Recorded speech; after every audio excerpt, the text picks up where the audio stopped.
자, 이번 시간에는 등기 효력하고 등기 유효 요건에 대해서 우리가 배워보죠. 이 등기 효력과 등기 유효 요건은 기본마다 두 문제예요. 민법 측면에서도 우리가 하나 출제되고, 작년에 등기 추정력과 관련돼서 우리 민법에서 한 문제 출제되고, 우리 등기법은 요즘은 이제 따로따로 출제된다면 두 문제인데, 등기 효력하고 등기 유효 요건이 따로 나눠지면 두 문제예요. 근데 요즘은 등기법에서는 거진 합쳐지더라고요. 일단은 기본 한 문제 테마라고 생각해 두시면 중요하고요. 자, 그러면 등기 효력과 관련돼서 우리가 한번 보도록 합시다. 자, 등기 효력과 관련돼서 이거는 기본서 뭡니까? 131페이지부터 130페이지부터 141페이지까지 우리가 나와 있습니다.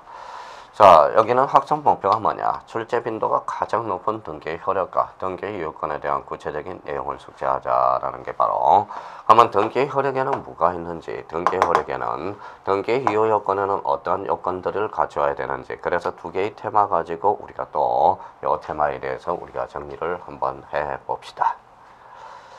자, 등기 효력과 관련돼서 우리가 보실 거는 거기 이제 130페이지 한번 봐봐요. 그래서 첫 번째 등기 효력. 그러면 효력하면 우리가 기초공사를 해놨어요. 효력에 따른 물력. 그러면 이때 효력은 뭡니까? 궁극적으로 물권적 효력이라는 거예요. 물권적 효력. 그러면 물권적 효력이 최종적으로 나타난다. 이게 대표적인 전국 등기가 돼요. 전국 등기가 됩니다. 전국 등기. 이 전국 등기를 다른 말로 본등기라고 그럽니다. 본등기. 그러면 장차 예비하는 게 뭐다? 예비 등기가 되죠. 그러면 예비 등기 대표 선수가 뭐가 있습니까? 가등기가 있다라는 거네. 가등기가 그래서 별표가 5개가 되겠죠. 가등기는 강론 파트에서 아주 우리가 자세히 배우게 됩니다. 그렇다면 이제 그러면 전국 등기 효력. 지금 배우려고 하는 게 대표적인 전국 등기 효력이라는 거예요. 그래서 첫 번째 바로 물권 변동의 효력이 있다라는 거예요. 자, 물권 변동의 효력. 여기에서 물권 변동적 효력은 이거는 좀 우리 정리를 하고 갑시다. 세 가지 측면에서 정리를 하고 가자고요. 여기에서 이제 접수시기라는 게 나와요. 자, 접수시기하고 효력시기. 작년에 우리가 출제됐죠. 효력시기하고 그 다음에 이제 완료시기에 대해서 우리가 적어놓고 가자고요. 자, 접수시기는 뭐냐? 전산정보 처리 조직에 전산등기 저장된 때가 바로 접수시기가 돼. 저장된 때. 효력시기라는 것은 이거는 뭡니까? 접수한 때가 바로 효력시기. 등기부에 기록하면 접수시로 소급해서 효력이 나타난다는 거예요. 완료시기는 뭐다? 교합한 때라는 거예요. 교합한 때. 그러면 뭡니까? 교합이라는 것은 내가 처리해서 어떤 등기관이 처리해서 식별번호를 부여받으면 그걸 교합이라는 말을 써주게 돼. 그러면 완료가 되는 겁니다. 그러면 접수시기 저장된 때, 효력시기 접수한 때, 완료시기 교합한 때. 여기에서 가장 중요한 것은 역시 효력시기가 가장 중요하죠. 그러면 언제 물권 변동이 발생한다? 등기부에 기록하면 접수한 때로 물권 변동이 효력이 발생한다. 그래서 거기 2번과 관련돼서 물권 변동의 효력 발생 시기. 등기관이 등기를 마친 경우 거기에다 형광펜 딱 잖아요. 접수할 때 효력이 발생한다. 딱 잡아놔라는 거예요. 그럼 여기가 곁들여서 접수시기, 효력시기, 완료시기 곁들여서 외워야 돼요. 접수시기, 저장된 때, 효력시기, 접수한 때, 완료시기, 교합한 때. 세 개 측면. 자, 이번과 관련돼서는 대항적 효력이 나옵니다. 이 대항적 효력과 관련돼서는 이미 우리 첫 시간에 이미 배웠어요. 대항적 효력은 뭡니까? 계기는 힘이죠. 그래서 대표적으로 5가지. 임차권, 판매권, 신탁등기, 임의적 기록사항, 채권, 담보권. 그런 포인트를 잡아야죠. 그러니까 등기함으로써 제3자의 계기는 힘. 이게 대항력이라는 거예요. 그래서 여기 판매라는 걸 툭 치고, 임차권 툭 치고, 신탁 툭 치고, 등기함으로써 제3자의 대항력이 발생한다. 대표적으로 거기는 3개를 딱 규정해놨네. 대표적으로 우리 첫 시간에 배웠던 채권, 담보권 이런 것들. 그래서 대항적 효력이 발생한다. 자, 가로 3번과 관련돼서 점유적 효력. 이 점유적 효력은 우리가 기초공사를 약간 하고 가야 돼요. 자, 점유적 효력이 발생하네요.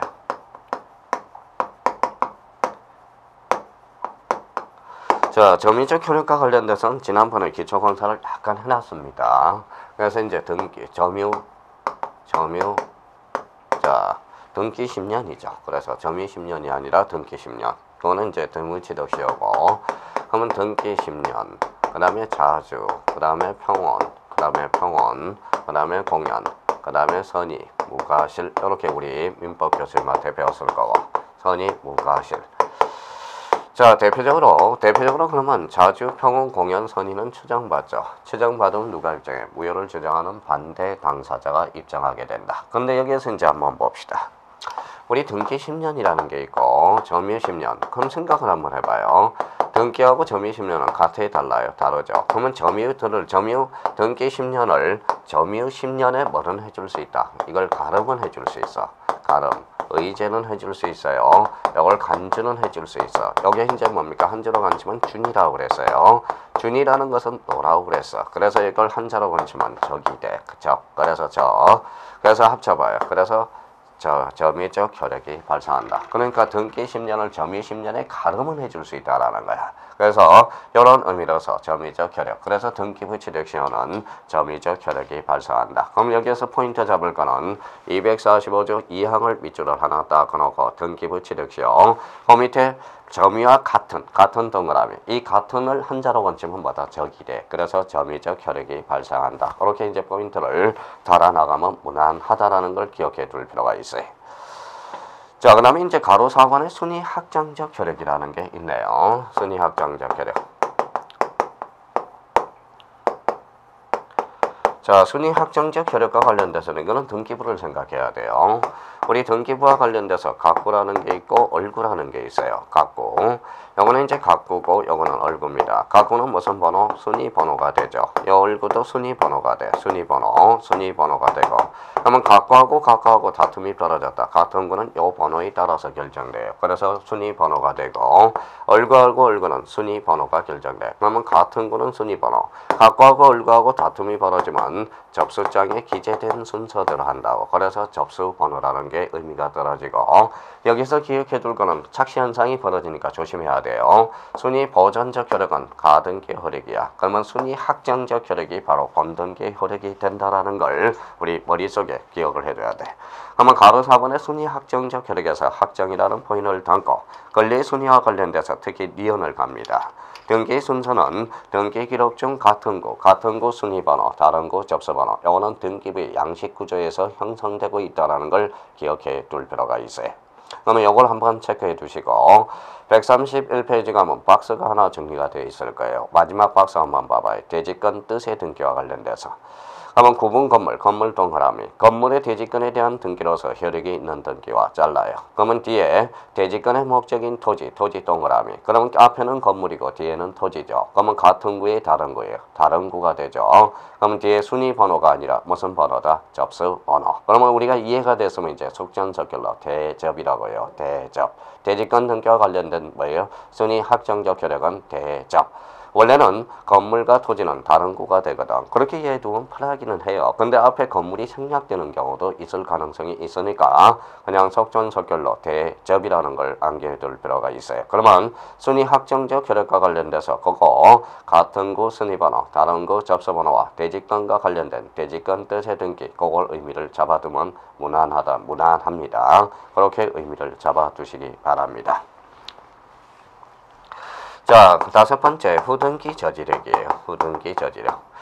자, 후등기 저지력은 이거는 대표적인 전국 형식적 학정력이라는 게 그 옆에 정리가 되어 있죠. 선생님 글씨를 왜 이 모양 옆꼴입니까? 거기 다 있잖아요. 그래서 뭡니까? 굳이 뭐 잘 쓸 필요는 없죠. 없으면 이렇게 잘 써드리고. 선생님 에이 이게 잘 쓴 겁니까? 잘 썼잖아요. 접수식이 뭐한테 저장될 때, 효력식이 접수할 때, 완료식이 뭐하다 교합할 때. 그러니까 거기서부터 자꾸 불만을 갖게 되면 처음부터 끝까지 불만을 갖습니다. 그러니까 불만해서 뭐다 만자를 떼봐요. 그러니까 불합격이 되는 거야. 그래서 맞춰가시라는 겁니다. 그러니까 부정적인 사고를 받지 말고 긍정적 사고 방식을 가지라는 거예요. 불만, 불합격 이렇게 되는 겁니다. 그러니까 거기에 상황이 대체해서 자기가 받으면 되는 겁니다. 뭐 그렇게 화를 내가면서 스트레스 받을 게 뭐가 있습니까? 그래서 또 후등기 저지력. 어디 이게 후등기 저지력? 책에 있잖아요. 거기 몇 페이지? 131페이지 후등기 저지력. 불만을 가질 필요는 없어요. 그러면 거기에다 봐봐요. 두 가지를 예를 딱 써놔요. 자, 후등기 저지력과 관련돼서 얘 두 개. 자, 이중전세권 써놔요. 이거는 잘 써져리죠. 이중전세권. 자, 이중전세권은 전세권은 돼야 안 돼요. 전세권이 전세권은 설정할 수 없어. 그래서 이중전세권은 안 됩니다. 이게 대표적인 후등기 저지력이야. 그러면 어떤 분은 자꾸 그래요. 이중전세권이 되느냐 그랬더니 자꾸 된대요. 그럼 저랑 같이 살자라는 거야. 그러면 A라는 부부가 있으면 B라는 부부가 올라타고 있는 거예요. 그러니까 전세권 위에 전세권은 설정할 수가 없어. 근데 그는 전세권을 제3자한테 넘겨줄 수는 있어. 그게 전전세예요. 그 전전세하고 이중전세권은 다른 겁니다. 전전세권은 가능하죠. 그래서 이중전세권과 전전세권은 다르다는 겁니다. 자, 그러면 이중지상권은 어떠냐? 이중지상권. 나무에 나무 못 심죠. 그래서 이중지상권은 안 되는 거예요. 이게 대표적인 후등기 저지력이 되고요. 영어는 이제 민법 안영찬 교수님은 뭐라고 강의하느냐? 그분은 배타적인 영입물건이라고 강의하는 거예요. 배타적인 영입물건. 영입물건이기 때문에 배타적인 영입물건이기 때문에 안 된다라고 강의하고 저는 공시법 선생이에요. 그러니까 민법 교수님은 실체법적 경쟁, 실체법 관점에서 보는 거고 저는 절차법 선생이기 때문에 후등기 저지력은 바로 이중지상권, 이중전세권, 이중지상권은 왜 안 되느냐? 대표적인 후등기 저지력상 안 된다라는 거예요. 그러면 두 가지 측면에서 다 알아두면 좋아요. 민법에서는 배타적인 영입물건이기 때문에. 근데 우리 등기법에는 이중 후등기 저지력과 관련돼서 기억을 해둘 필요가 있다라는 거. 그러니까 거기 2번에다 이제 밑줄을 닦아놔서 한번 잡아주라고요. 전세권의 존속기간이 만료되어 있는 경우에 등기를 말소하지 않는 한 다시 제3자에 대한 전세권 설정 등기를 신청을 수리할 수 없다. 대표적으로 5자로 보시면 이중전세권 X 이렇게 되는 겁니다. 대표적인 후등기 저지력이 되겠죠. 자, 6번과 추정적 효력. 이 추정적 효력은 따로 별표 3개를 해놓고 추정적 효력은 아주 중요합니다. 우리 등기 민법에서 작년에 2.5점짜리고 우리 등기법에서도 자주 출제됐고 그러면 추정적 효력과 관련돼서는 그 옆에 빼대를 딱 만들어 놔야 돼요. 자, 그러면 7개 정도만 정리해두고 나머지는 본인들이 한번 읽어 두셔야 됩니다. 자, 그러면 추정적 효력과 관련돼서 그 옆에 뭐 여백이 있으니까 밑에도 여백이 있고 위에도 여백이 있고 그래서 한번 써보세요. 자, 첫 번째. 자, 추정이라는 겁니다. 자, 추정이라는 것은 뭐냐? 이게 뭐예요? 추정받으면 누가 입증한다? 무효를 주장하는 반대 당사자가 입증한다. 그래서 반대 당사자 입증 이렇게 이제 기억을 해둬요. 그래서 우리 공시법령과 관련돼서 특히 등기법과 관련돼서 많이 출제될까요? 반대 당사자 입증 이렇게 이제 의미를 잡아두고. 근데 사실은 우리가 민법에서 사실 어려운 것은 여기 입증만 나오면 어찌할 바를 모르죠. 그래서 우리가 입증 책임이라는 게 있어요. 그러면 입증 책임을 어떻게 하느냐? 이게 공식이 있어요. 그래서 1단계가 있고 그 다음에 2단계가 있고 3단계가 있어. 그래서 단계별로 거쳐가면서 우리 입증 책임을 분석해 들어가야 돼. 그러면 1단계는 뭐냐? 1단계는 누가 유리한가? 누가 유리한가를 빨리 고려해봐라. 그래서 유리한 쪽이 입증하게 된다. 그래서 유리한 쪽이 입증. 자, 2단계는 법조문 문구대로 입증하면 돼요. 그래서 법조문 문구대로 입증하라. 법조문대로 입증하라. 입증. 자, 3단계는 추정받으면 무효를 주장하는 반대 당사자가 입증한다. 그래서 반대 당사자 입증이라는 거. 그래서 이 3단계와 관련돼서 우리 등기법에서 자주 출제되고요. 이 단계별로 거쳐가는 것은 민법에서 입증 책임론 해가지고 입증 책임이라는 단어가 나오면 수학공시처럼 일단 1단계 유리한 쪽이 입증하라. 누가 유리한 것을 보고 2단계는 법조문 문구대로 입증하고 3단계는 추정받으면 무효를 주장하는 반대 당사자가 입증한다. 그렇게 기억해 둘 필요가 있어요. 자, 두 번째입니다. 자, 두 번째와 관련돼서는 말 겁나게 많죠. 그러면 이 추정력은 뭐예요? 자, 법 규정이 없어요. 그래서 명문 규정이 없다. 그래서 학설과 판례에 맡겨져 있다. 학설 판례에서 인정하고 있다. 그걸 조심해서 다뤄놔야 되고 그 다음에 세 번째입니다. 우리 표제부 등기야. 표제부 등기. 즉 표제부 등기는 뭡니까? 사실의 등기로 추정력을 줄 필요는 없거든. 그래서 사실의 등기 불인정. 자, 네 번째입니다. 다섯 번째예요. 여섯 번째. 그래서 이렇게 일곱 번째 가지고 미리 공간을 확보하자고요. 자, 추정력은 종국 등기 효력이야. 그러면 가등기는 예비 등기야. 가등기는 추정력을 주지 않습니다. 그래서 작년에 여기에 민법에서 2.5점짜리가 나왔죠. 그러면 이제 실체 관계에도 추정력이 미치고, 그래서 실체 관계에도 미치고, 절차 관계에도 미치고, 그래서 절차 관계에도 미친다. 그 다음에 자 등기 원인에도 미친다. 등기 원인에도 미친다. 그러면 추정력과 관련돼서 추정적 효력은 요 6개가 옆에 딱 그려져 있어야 자 본인들이 그 밑에 있는 것을 읽어 나갈 수가 있다라는 거예요. 그러면 다시 7개를 한번 외워봅시다. 추정. 반대 당사자 입증.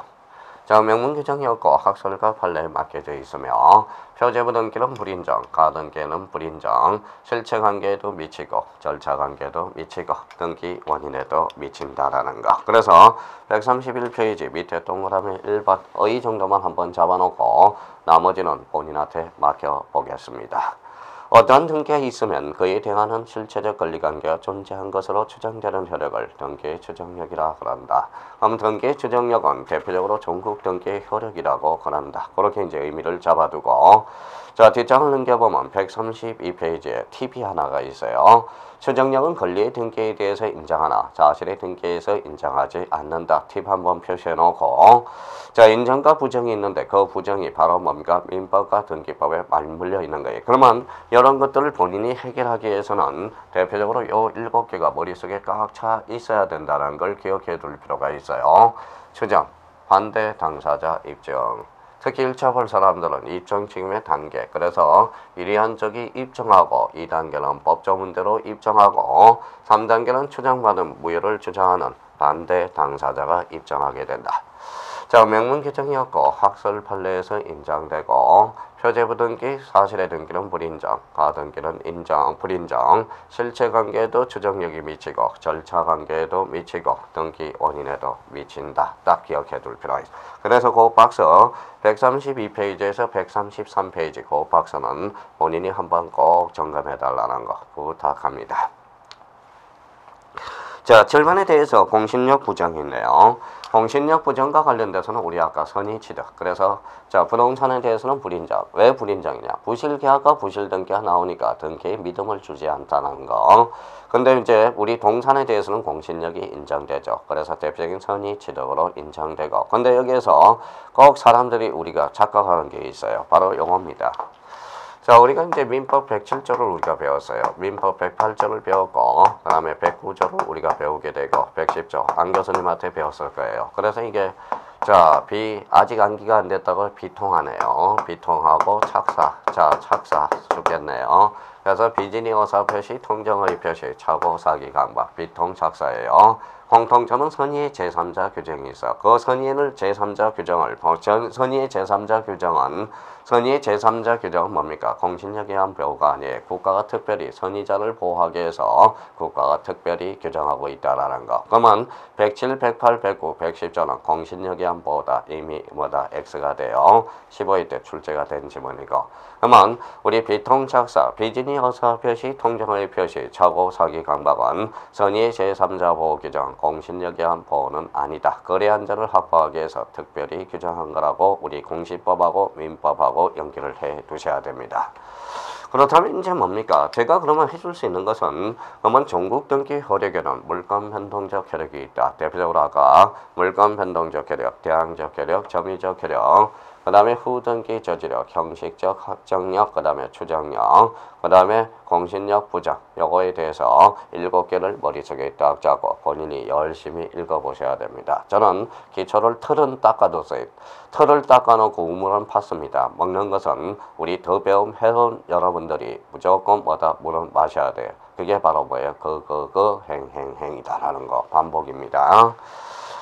자, 그 다음에 이번에 예비등기 효력이에요. 예비등기 효력에서 대표적으로 이제 가등기는 뭐예요? 바로 순위 보전적 효력이 있다라고 이제 포인트 잡고. 자, 또 다시 한번 복습해서 가등기는 그러면 순위 보전적 효력. 그래서 거기 가등기 효력과 관련돼서 본등기 전의 효력은 가등기 효력. 그래서 133페이지 거기 있고. 자, 그 다음에 뒷장을 넘겨서 본등기 후의 조효력으로 있고. 그 다음에 3번. 담보 가등기 특수한 효력이 있어요. 134페이지 맨 밑에 방가로 3번. 요거에 대해서는 좀 우리가 정리를 해 둘 필요가 있습니다. 자, 우리가 이제 가등기라는 게 있어요. 가등기. 거기, 자, 담보 가등기의 특수한 효력, 그 옆에다가 가등기하고 담보하고 좀 구분을 해둘 필요가 있어요. 기초공사할 때 우리가 했어요. 특강할 때. 가등기는 무슨 버전이냐? 대표로 순위 버전적 효력이 있고요. 이렇게 기억해둬야 되고. 자, 담보라는 것은 담보를 툭 치면 뭐예요? 경매 청구권이 하나 탄생하게 된다. 경매 청구권. 요 경매 청구권을 받아서 우선 변제를 받게 된다. 그래서 우선 변제적 효력이 발생하고 우선 변제적 효력은 바로 실체법상 효력이 돼요. 그래서 실체법상 효력이 발생한다라는 걸 기억해둬야 되고 요 실체법을 툭 치면 그래서 민법. 안영창 교수님한테 우리 민사특별법에서 배우게 돼요. 가담법이라는 걸 배우게 됩니다. 그러면 일반 가등기 순위 버전은 뭐다? 각구는 그러면 소유권이라면 각구에 기록되고 소유권 이해권이라면 얼구에 기록되죠. 얼구에 기록되고 요 담보 가등기는 소유권 이전 범위야. 그래서 반드시 각구에만 기록됩니다. 그러면 요거는 이제 뭡니까? 요거는 가등기는 그래서 명의신탁의 적용 대상이 되지만 요거는 명의가 소유권이 이전 범위가 되니까 요거는 적용이 되지만 담보 가등기는 명의신탁에서 적용이 제외된다라는 거. 그래서 여기까지는 자기가 머릿속에 딱 기억을 해둬야 됩니다. 그러면 문제를 풀 때 그러면 가등기라는 단어와 담보 가등기라는 단어는 의미가 다르다고 문제를 풀어주셔야 된다는 거. 그러면 거기 133페이지 담보 가등기의 특수한 효력으로서 거기 나와 있죠. 담보 가등기는 일종의 담보 물건으로서 일반적인 가등기 효력 이에 일정한 실체법적 효력이 인정된다. 실체법 나와 있죠. 그래서 두 번째 줄 우선 변제적 효력 줄 쳐놓고 경매 신청권 그래서 실체법상 효력이 인정된다. 거기까지만 머릿속에 딱 기억해 둘 필요가 있어요. 그러면 가등기와 담보 가등기는 의미가 다르다라는 거 다시 한번 잡아 두시고요. 자, 그러면 이제 134페이지 3번의 등기 유효 요건이 나옵니다.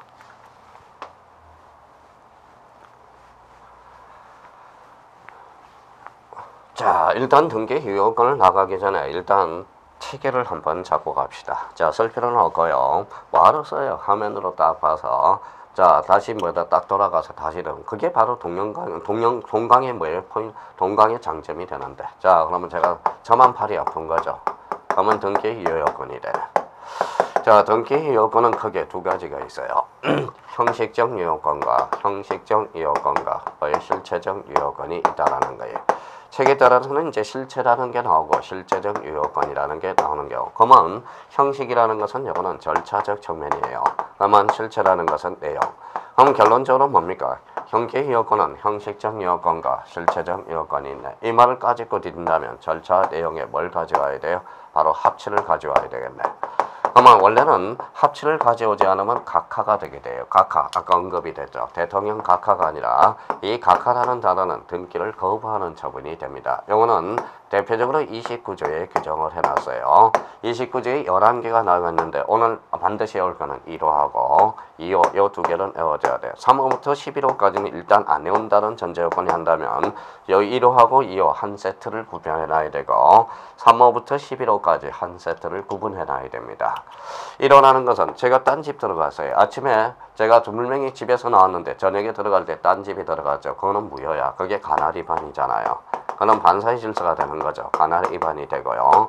등기가 되는가 안 되는가. 이게 바로 뭐예요? 사건이 등기할 것이 아닌 경우. 사건이 등기할 것이 아닌 경우. 할 것이 아닌 경우. 이거는 이미 우리 전 시간에 배웠어요. 유치권 등기 능력이 있다 없다 없다. 그러면 2호로 각하해. 사건이 등기할 것이 아닌 때라는 겁니다.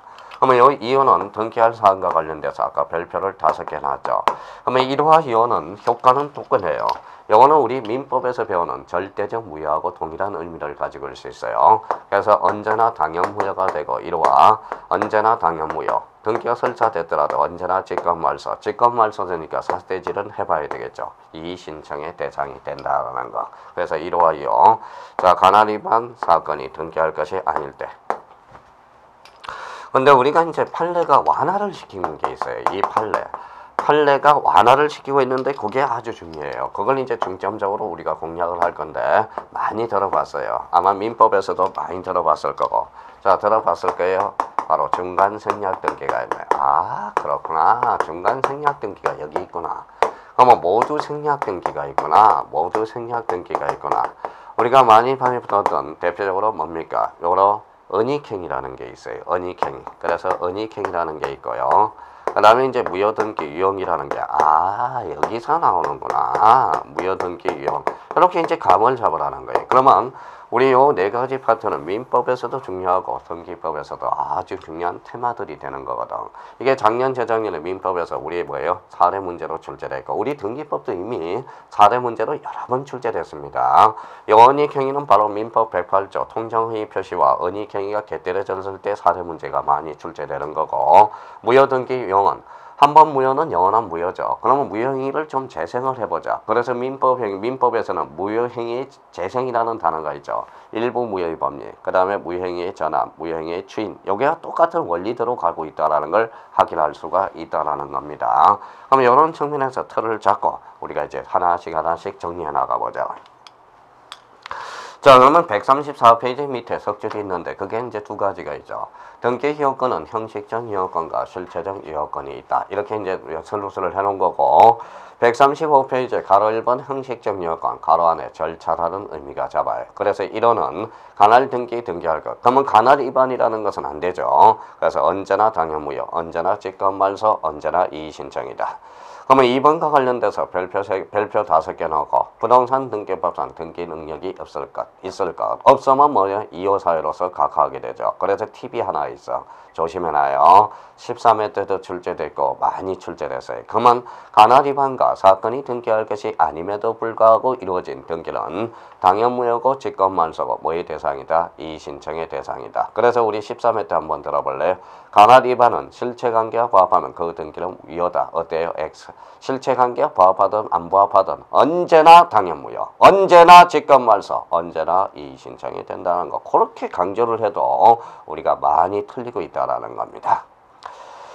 자, 그 다음에 이제 등기 신청 절차가 유효할 것. 그래서 유효할 것. 나머지는 이제 한번 읽어봐도 됩니다. 자, 뒷장 한번 넘겨보죠. 자, 4번에 등기가 존재, 기록할 것.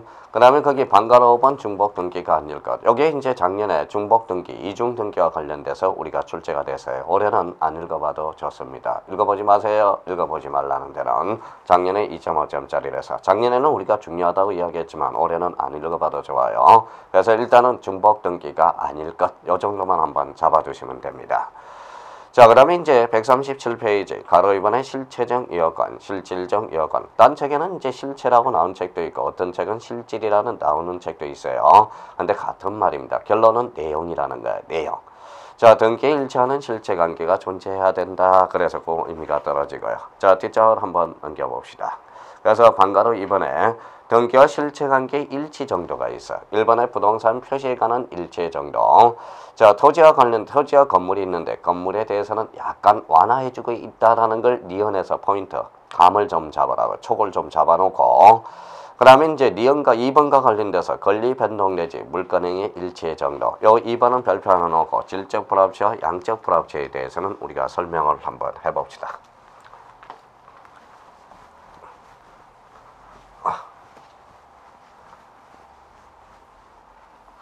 자, 질적 불합치가 뭐냐? 질적 불합치. 자, 질적 불합치가 뭐냐? 자, 양적 불합치가 뭐냐? 그것만 우리 의미만 잡아두면 되죠. 자, 질적 불합치. 우리 공법 교수님이 뭐예요? 이름이 뭡니까? 아무리 그래도 그렇지 뭐예요? 나하고 화면과 관계해서 뭐예요? 화면만 본다고 해서 그래도 선생들 우리 통해서 내와야죠. 공법 교수님 뭐예요? 민수잖아요. 조민수 교수님이잖아요. 자, 그런데 잘 봅시다. 조민수라고 등기해달라고 그랬더니 국합성으로 등기해줬다. 어때? 같아? 달라요? 다르죠. 여기 질적 불합치야. 그러면 국합성과 조민수는 질적으로 달라요. 질적으로 어떻게 달라요? 여기는 공법이고 여기는 공시법령이잖아요. 여기는 40문제고 여기는 24문제. 그래서 공법 교수님들이 공시법 선생을 가끔가다 개무시해요. 열받죠. 그러면 똑같은 문항수가 중요한 게 아니라 한 문제가 2.5라는 게 중요한 거지. 문항수에는 의미가 없다고 봐요.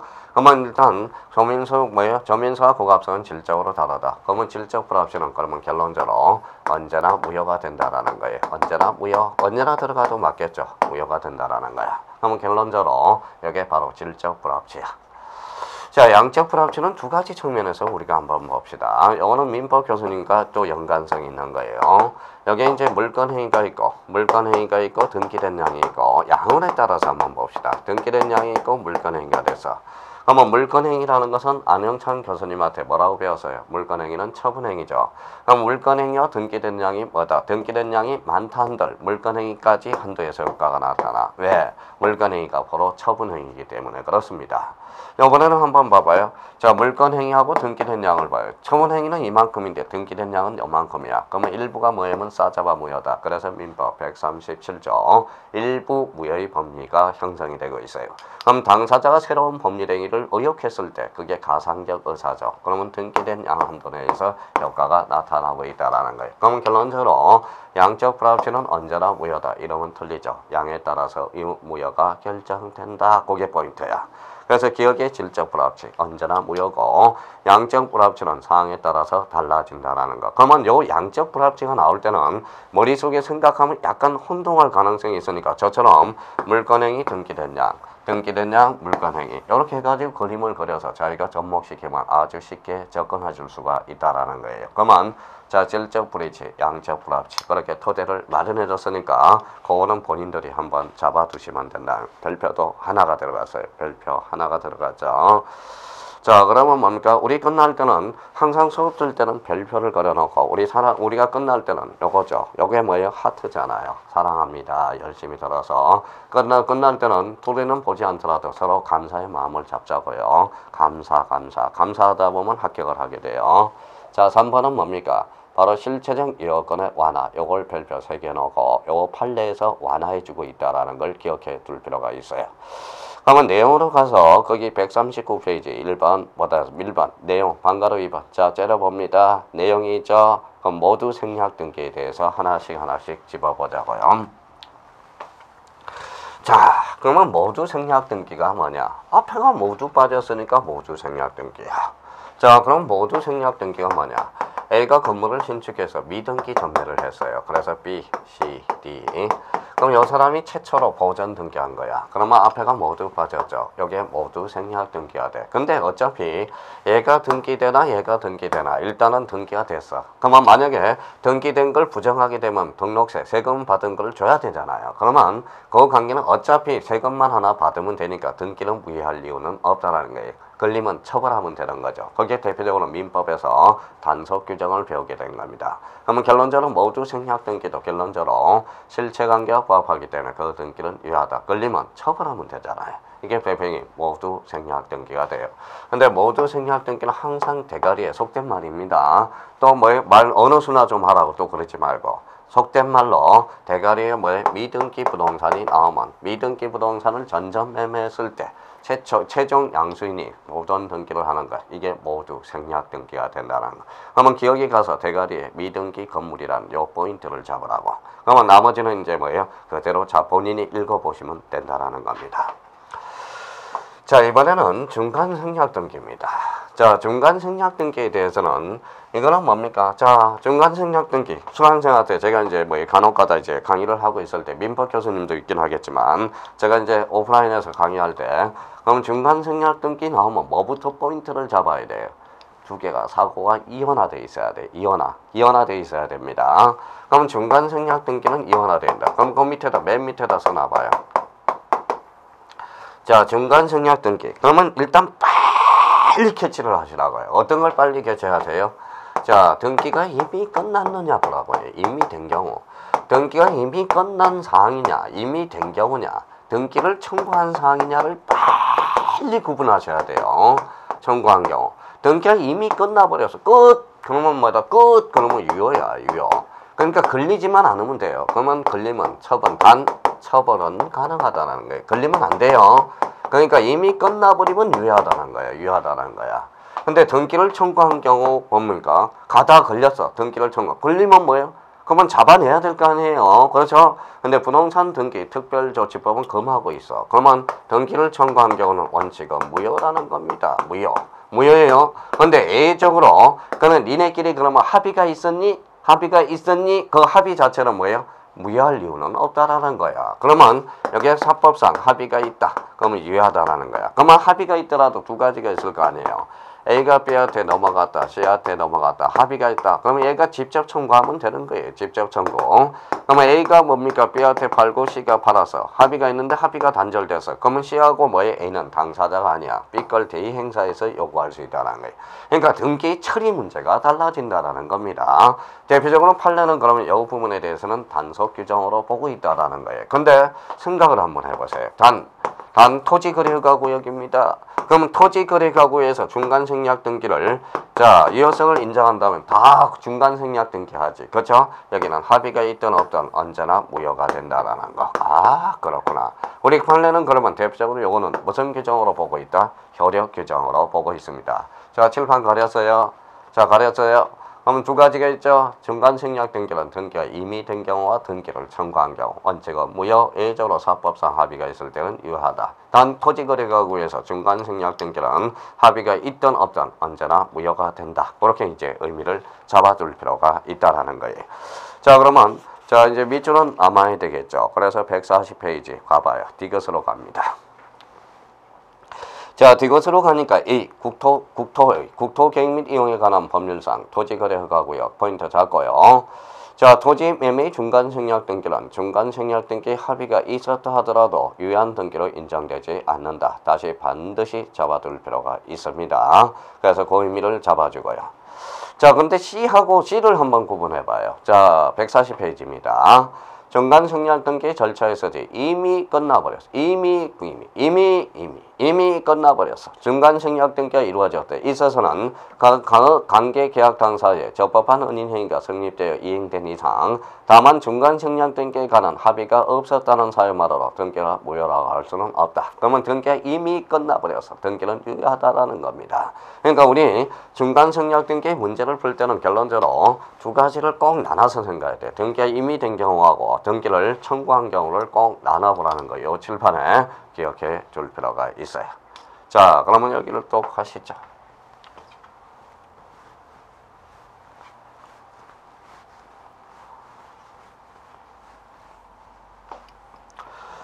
자, 이번에는 여기 이제 칠판을 한번 보시죠.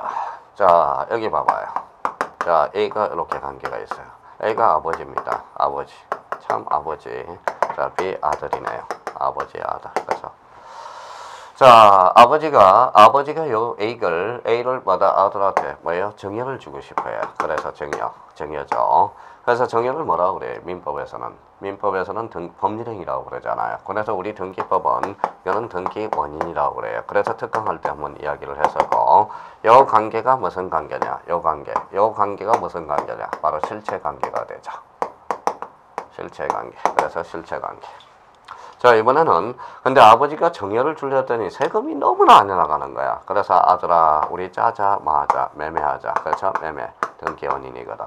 근데 실제 원인은 정의하지만 알고 봤더니 매매네. 매매 뒤에 정의를 감춰놨죠. 그래서 이제 뭐예요? 이게 드디어 탄생하네. 이게 은닉행위라고 탄생하게 되는 겁니다. 은닉행위.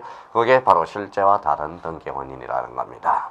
그럼 실제와 다른 등기 원인. 어차피 이 집은 누구한테 가죠? 아들한테 가죠. 그러니까 실체 관계와 부합하기 때문에 그 등기는 무효할 이유는 없어요. 그러면 어차피 걸리면 아버지 처벌만 받으면 되고요. 정의였으면 추징하면 된다는 게 이게 바로 실제와 다른 등기 원인. 그래서 거기 140페이지 뭐다 밑에서 5분의 1 올라오면 동그라미 3번이 있어요. 실제와 다른 등기에 대한 등기. 자, 정의에서 소유권 이전 등기할 때 하는 소유권 이전 등기를 매매에 의한 이전 등기를 한 경우 현재의 권리 상태와 일치함으로써 유효한 등기다. 그러면 이 말은 실체 관계와 부합하기 때문에 그 등기는 유효하다는 게 결론이 떨어집니다. 자, 4번입니다.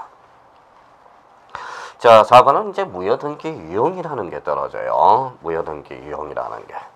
자, 무효등기 유형과 관련. 그럼 한번 상식적으로 감 한번 잡아봅시다. 자, 무효등기 유형. 그러면 무효인 등기는 아무런 효력이 없다. 어때요?